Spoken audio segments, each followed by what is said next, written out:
Hello, everyone. Hope you're all doing very well. And I just woke up this morning and I saw that we actually have a public update preview.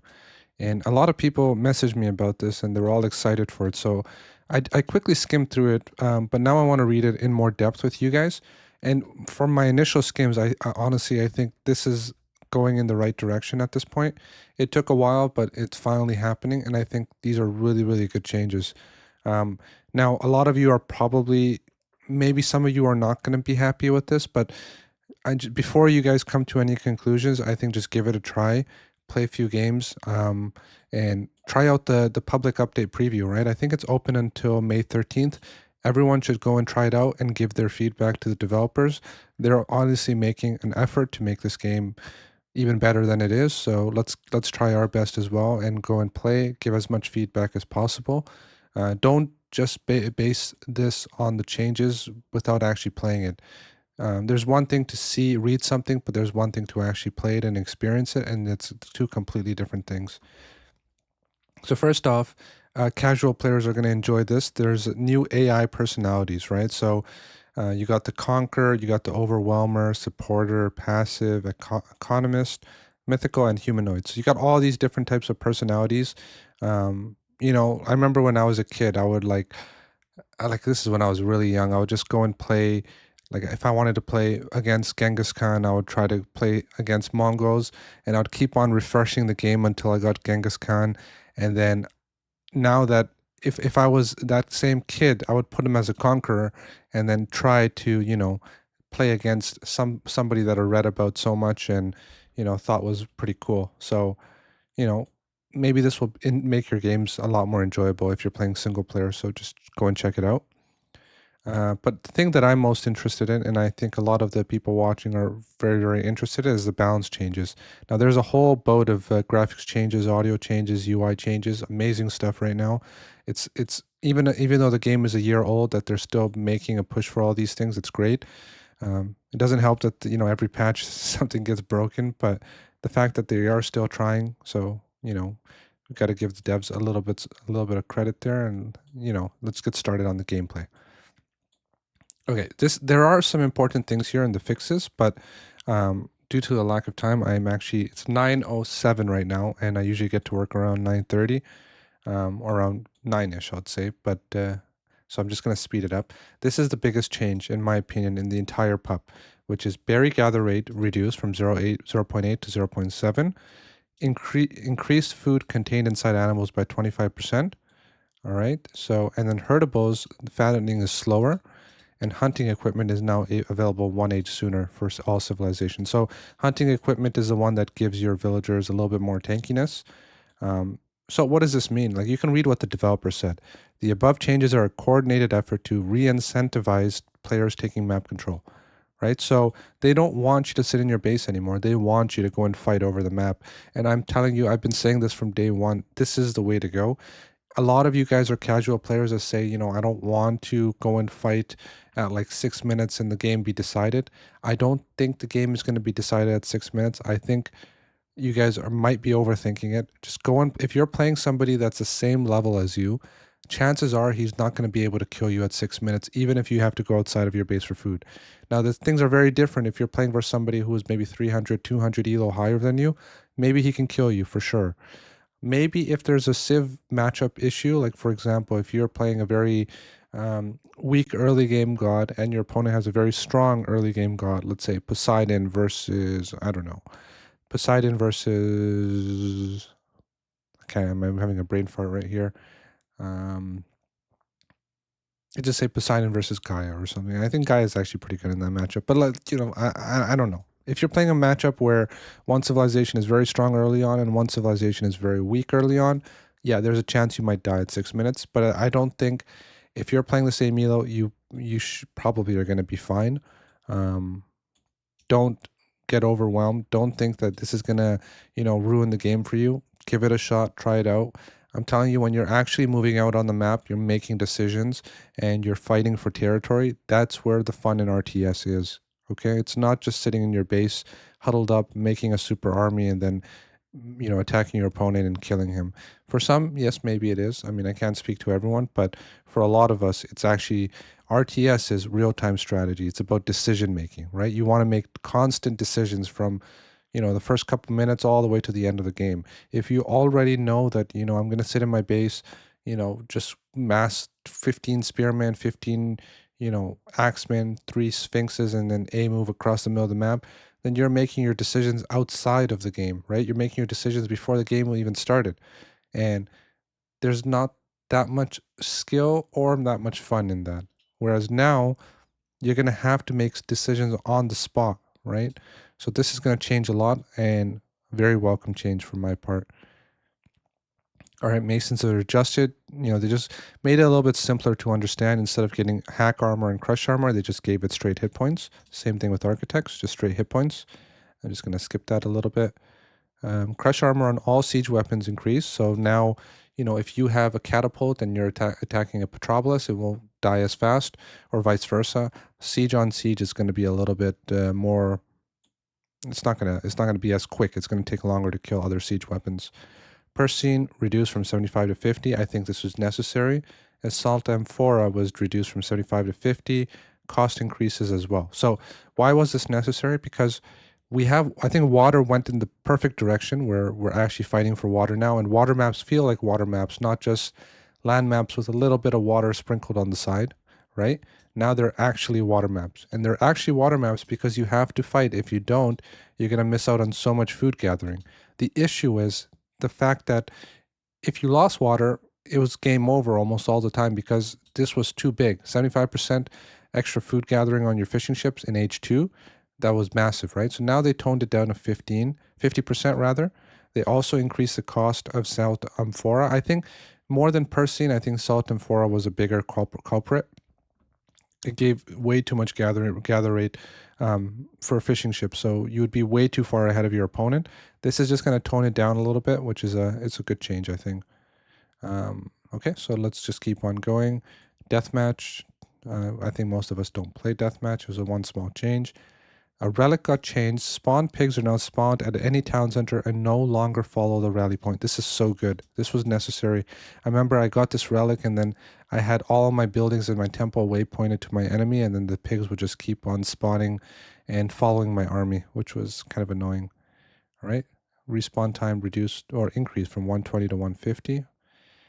Cavalry. Okay, there's a lot of good changes here, right? Cavalry went from, this one's a little bit, I'm not sure, it's 0.4 speed to 0.3. I think this is mostly aimed at the lower elo levels because I think Poseidon is a little bit difficult to deal with for lower elo because of his fast units. He can just raid everywhere around the map, and also with these changes to the food and stuff, this is going to be even more impactful. So I'm okay with this change. The hippiest Pierce armor went to 40 to 45. Now, you're going to see very, very often in this on these patch notes that they buffed the Pierce armor for all of the cavalry units. And while I think that that's still a fine change, I think the issue with underperforming cavalry is not actually the Pierce armor. I think Pierce armor, to be honest, was okay. Maybe a little bit for raiding cavalry. I felt like it was a little bit low, but I think for other other units that were fine. I think the main issue with cavalry versus this cavalry infantry archer dynamic is infantry kill cavalry so much faster than archers can kill infantry, right? So that means you're always going to want infantry archer rather than archer cavalry, right? If infantry has a 3x bonus versus cavalry, or even like a spearman has 1.75x bonus, or hoplite has 1.25x bonus, also being a strong unit overall. And then you have the specialist anti-cavalry units that have like 3, 4, 5 times bonus damage. But then you have archers that only have like a small 25% or around that on infantry. So infantry will always kill cavalry so much faster than archers will be able to kill infantry, right? That's the main issue with cavalry in this game at the moment, but this is still a good change and I'm happy with it. The Skilla, Pierce Armor reduced from 70 to 65. I think this unit was actually balanced at this point. I think the only issue with the Skilla is with I think restoration and bronze, it became a little bit too difficult. But I think it was actually pretty well balanced. But I'm okay with this. I mean, it doesn't matter that much. Um, Aphrodite, the recharged, sorry, cost reduced from 100 food, 30 favor, 100 food, 25 favor. Okay, it's a really small buff there. Spirited Charge, cost reduced from 125, 25 favor, 125 food, 20 favor. I think these are both pretty good changes. I'm okay with that.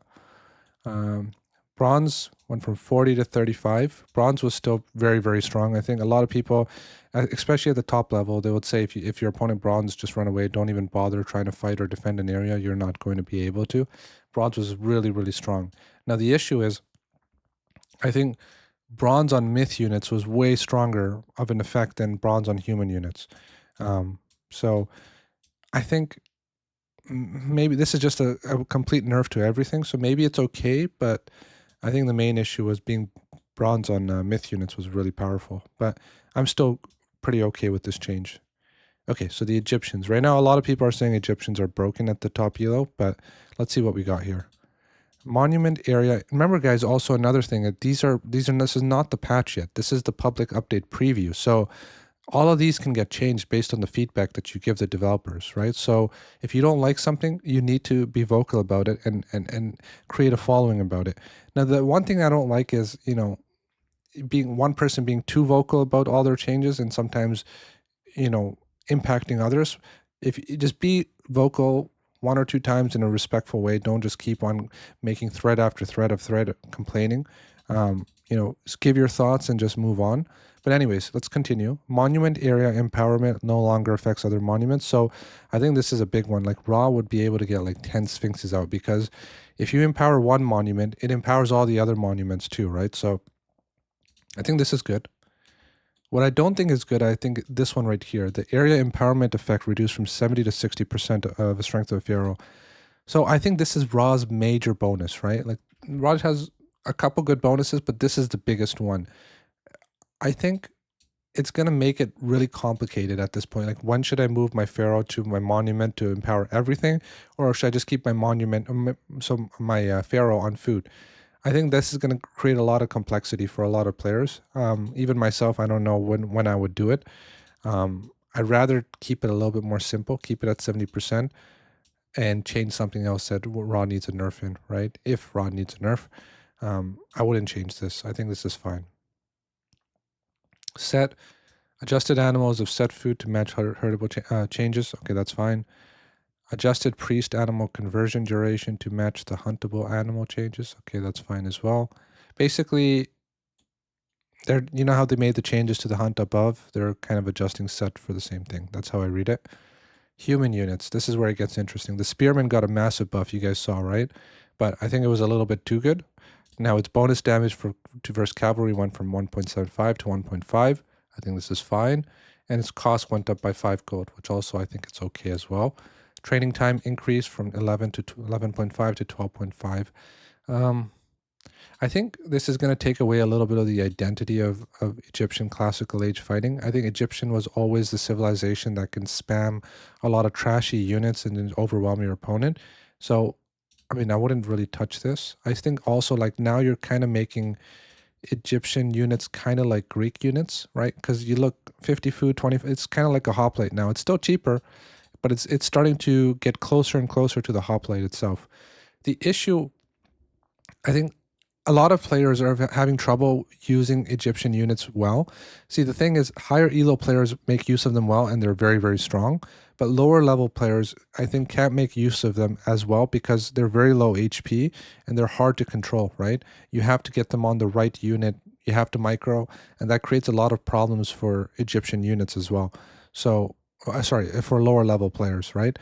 So this is kind of making them a generic infantry unit, so it's a lot easier for lower level players to utilize well.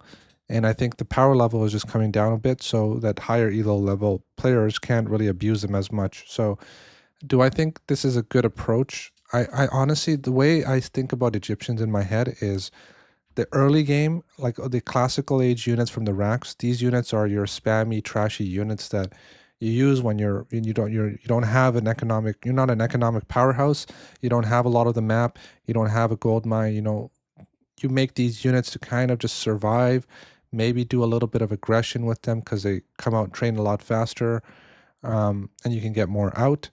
But as the game transitions into the later stages of the game, I think the Migdol units are going to be your bread and butter, right? Those are going to be your mainline units. So rather than make this a different type of unit altogether, it would have been cool where Egyptian players transition into the strong Migdol units, lower the train times on the Migdol units, and let Egyptian players make those units as their primary units. So because the camel, the chariot archer, and the elephant, they all have high HP, they have high damage.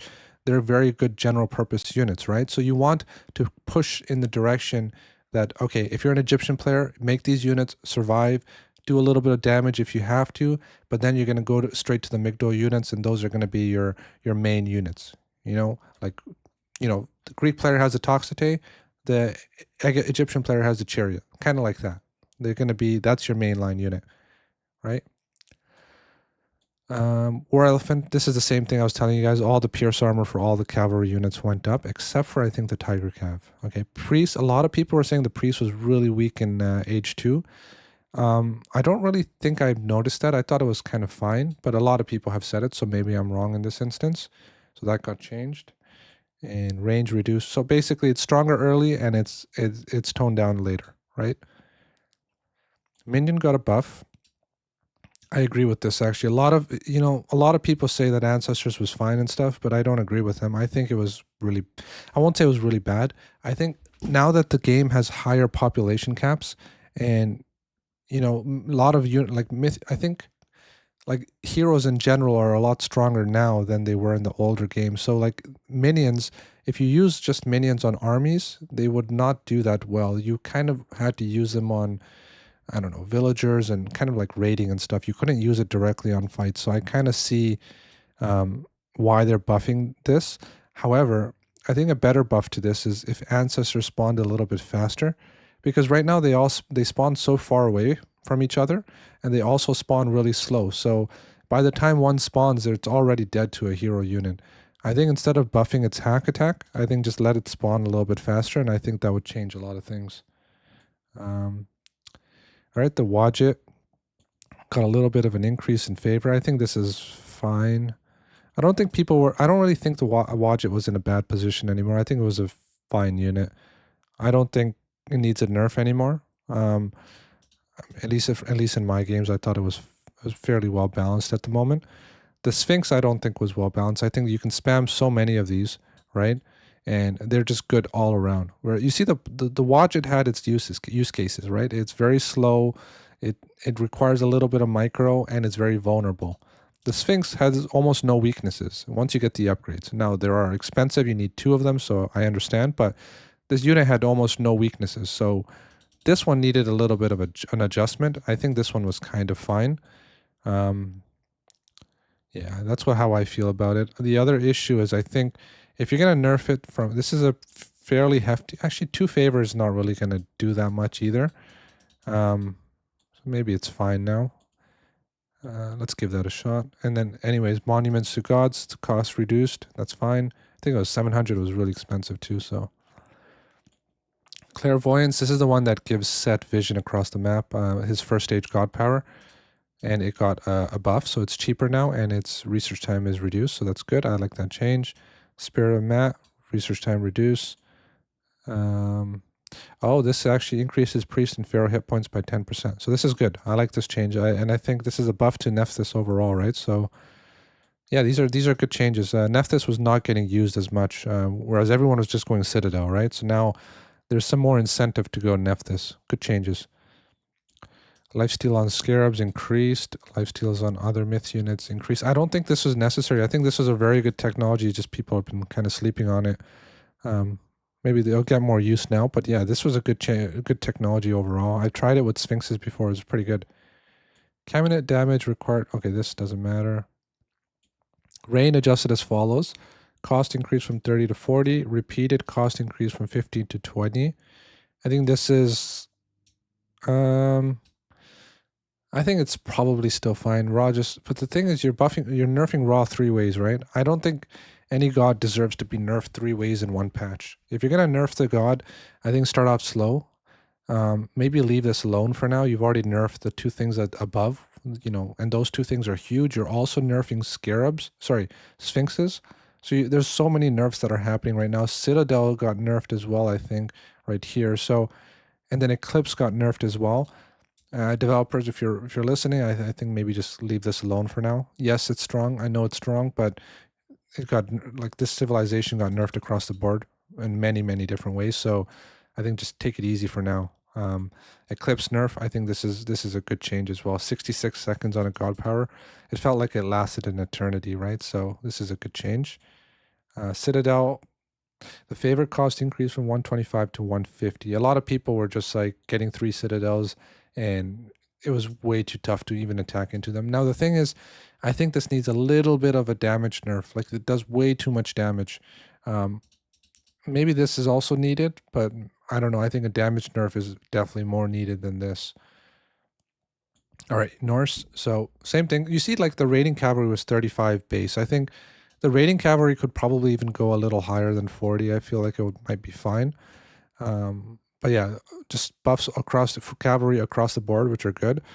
The Jarl damage increase from 10 to 11. Pierce armor 35 to 40. So, like Norse has a lot of trouble, I think, versus range units. A complete more trouble than I think any other civ. So if they had a little bit more pierce armor here, that might be okay. But let's see how this goes. The Hearser got a little bit of a buff, so it's a little faster and it does a little bit more damage to myth units. Okay, that's fine. The Goatee, I think the Goatee kind of needed a buff, so this is good. So Norse got a nice couple buffs here. These are good, and really good buffs here, I think. So I think this is going to help Norse quite a bit. The Ein, well, however you say that, the movement speed increased, which is good. Sons of Sleipnir now affects all cavalry. Well, that's cool. That's nice. Undermine, crush damage increased, bonus damage multiplier versus socketed town centers reduced from 2 to... So I think you can't use them on the town center. Wait, hold on. What does this mean? Socketed town centers reduced. I don't know. Is this a team game change? Maybe it is. I don't know. Gullinbursty got nerfed. I don't... Honestly, a lot of people were complaining about the Gullinbursty, but I think it was kind of okay at this point. This is kind of a buff, right? No, it's a nerf as well. It's a nerf here, nerf here. See, I don't think we needed this many nerfs. Heroic age duration reduced from 60 to 45. If you're going to change this, I think the duration was the biggest thing, right? I think power level it was fine. I honestly think these two were fine. I think the main issue was like, look at Mythic Age, it lasts for 70 seconds and it's hard to kill. Heroic Age, 60 seconds. I think 60 is kind of fine. And then if you're going to nerf this, I'd rather you nerf it in terms of actual duration. But I guess its intended purpose is to kind of defend your base. I think 40 seconds of breathing room, 45 seconds of breathing room. I think honestly you can scrap the damage changes and just give it a little bit more of a duration nerf. And I mean, like this is in my opinion, this alone is enough, but we'll see. Kronos can time shift farms. That's interesting. Quantarios heroes, Pierce armor. Oh, that's what I was talking about earlier. Fire Siphon got buffed, which I think was needed. Fanatics got buffed. People were complaining about Fanatics. They said they were kind of weak, but I thought they were okay. I used them quite a bit as well. Yeah, but they did die kind of fast, especially to Norse, I think. Like Throwing Axeman kind of dealt with them pretty easily. So 5 HP, not bad. The Nereid went from an anti-myth unit, water unit to like a generalist unit. More HP, less special bonus. Dryad, this is a good one. Dryad went from 22 to 13 seconds train time. 22 seconds on the Dryads was insane. 13 seconds, I think it's a lot more reasonable. To be honest, remember, this is a god power. You're paying quite a bit for it. I think this can even come down to like 10 seconds. I mean, 3 seconds. 3 seconds times 5. It's 15 seconds less. But I think you want to make I know this is going to sound a little bit contradictory. I said that you need to tone down god powers in their power level, but I also believe that you need to make god powers feel special, right? 13 seconds doesn't feel that special to me. I think 10 seconds, if I'm in trouble or if I want to reinforce a fight, I want to be able to make these guys ASAP, right? And they do cost a lot more. Their cost went up last time. So make this I think the tree has to feel a little bit special. I think right now the changes don't make it feel too special. So take this down even more in my opinion to like 10 seconds. Mirror tower damage increase, Chinese, a lot of changes here. So javelineers, did I skip one? Yeah, this one doesn't matter that much, I think. Javelineers went from 18 to 14 seconds. This is going to help a lot in the early game. I didn't even know it was 18 seconds. That's really slow. Okay, Terracotta Riders, minus 75% damage, archaic age, perfect change, necessary, I think. You shouldn't have 5 cavalry doing a lot of damage in the early game, right? White Course Cavalry, Pierce Armor increase, that was mentioned. Tiger Cav was really strong. A lot of people have been complaining about this, I think. So its movement speed got from 5.3 to 5, and its hit points got from 170 to 165. I thought this unit was okay. I didn't think, I mean, I know it's strong, but remember, it's a palace unit. It has to be strong, right?